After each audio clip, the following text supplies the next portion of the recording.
নমস্কার বন্ধুরা, বনির সাথে নানা রান্নায় আপনাদের সকলকে স্বাগত জানাই। প্রতিবারের মতো এবারও একটা অন্যতম রেসিপি নিয়ে এসেছি আপনাদের জন্য, মিক্সড ডাল তড়কা রেসিপি। তো মিক্সড ডাল কিভাবে বানাতে হয় দেখে নেওয়া যাক আমার এই ভিডিওটা।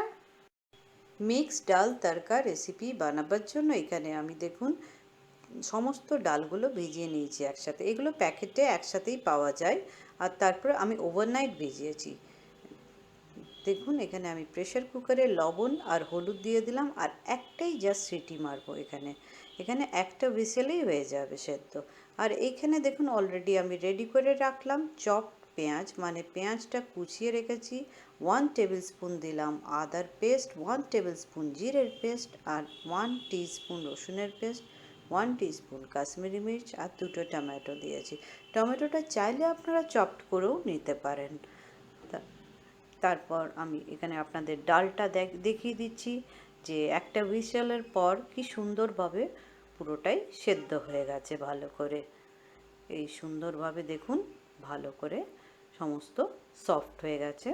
তখন আমি এখানে একটা কড়াইয়ে গরম করতে দিলাম আর 3 টেবিল স্পুন সরষের তেল দিয়ে দিলাম। আপনারা চাইলে কিন্তু আরও কম তেল ইউজ করতে পারেন। আর 2টো তেজপাতা দিলাম আর পেঁয়াজ কুচোনোটা মিশিয়ে দিলাম। এখানে আমি 2টো পেঁয়াজ ইউজ করেছি মিডিয়াম সাইজের।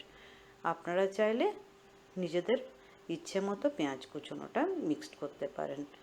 আর টমেটোটা আমি এখানে দেখুন দিয়ে দিলাম 2টো টমেটো। এইভাবে আমি ভাজতে থাকছি আর আস্তে আস্তে করে এই টমেটোটা এর মধ্যেই সেদ্ধ হতে থাকবে। তারপর আমি দিয়ে দিচ্ছি এখানে 1 টেবিল স্পুন আদার পেস্ট, 1 টেবিল স্পুন জিরের পেস্ট, 1 টিস্পুন আমি দিলাম রসুনের পেস্ট, আর রেখে দিলাম কাশ্মীরি মির্চটা একটু পরে দিচ্ছি। এইভাবে আমি চারিদিকে এটা মিক্সড করতে থাকবো একটা স্প্যাচুলা বা খুন্তির সাহায্যে। দেখুন আমি সুন্দর করে এটা নাড়া দিচ্ছি। এইভাবে কন্টিনিউয়াসলি আমি নাড়া দিচ্ছি এবং আস্তে আস্তে করে টমেটোটা গলতে থাকছে। এভাবে আপনারাও করবেন এবং সুন্দর করে দেখবেন মশলার গন্ধটাও কেটে যাবে। এখন আমি কাশ্মীরি মির্চটা অ্যাড করে দিলাম 3-4 মিনিট নাড়ার পর। তারপর আমি দেখুন এখানে একটু জল দিয়ে দিলাম যাতে মশলাটা না লেগে যায়। এই মশলাটা কন্টিনিউয়াস দেখুন যাতে এইভাবে আস্তে আস্তে করে 3-4 মিনিট হতে থাকবে। তখন আমি ঢাকা দিয়ে দেবো কড়াইটা। তাহলে মশলার যে কাঁচা গন্ধটা সেটা কিন্তু চলে যাবে।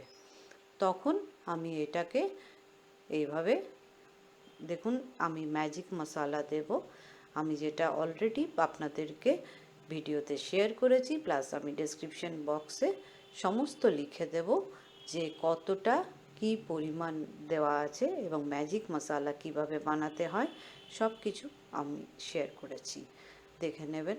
আর দেখুন এখানে 2টো কাঁচা লঙ্কা দিয়ে দিলাম আর 1 টিস্পুন আমি দিয়ে দিলাম চিনি। তারপর আমি এটা ডাল সেদ্ধ হওয়াটা মিক্সড করে নিলাম। এই মশলার সাথে আমি সমস্ত ডালটাই নাড়াচাড়া করে নিচ্ছি যাতে কিনা টেস্টটাও ভালো হবে এবং মশলার অলরেডি গন্ধটা তো চলেই গেছে। আর এখানে তখন ঢাকা দিয়ে দিলাম আর 3-4 মিনিট পরই ঢাকাটা খুলে আমি আপনাদেরকে দেখাচ্ছি জলটা পুরোপুরি এই ডালটা টেনে নিয়েছে এবং এইভাবে তরকাটা আস্তে আস্তে করে হয়ে গেছে। এটা মিক্সড ডাল তরকা, কিন্তু এর খেতে অসম্ভব ভালো লাগে। রুটির সাথে তো খুব ভালোই যায় এবং ভাত বা অন্য কিছুর সাথেও এটা খাওয়া যায়।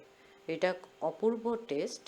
দেখুন এটা খুব টেস্টি লাগে খেতে এবং বাচ্চারাও খুব এনজয় করবে। তো আপনারাও বানিয়ে ফেলুন এবং আমার অতি অবশ্যই কমেন্ট সেকশনে জানাবেন এটা কেমন লাগলো।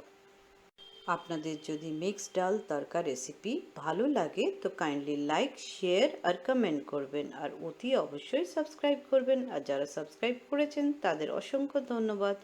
বেল আইকনটা প্রেস করতে ভুলবেন না আমার নিত্য নতুন রান্না পাওয়ার জন্য। সুস্থ থাকুন, ভালো থাকুন আর সকলকে ভালো রাখুন, আর আমার ভিডিও অতি অবশ্যই দেখতে থাকুন। Thank you.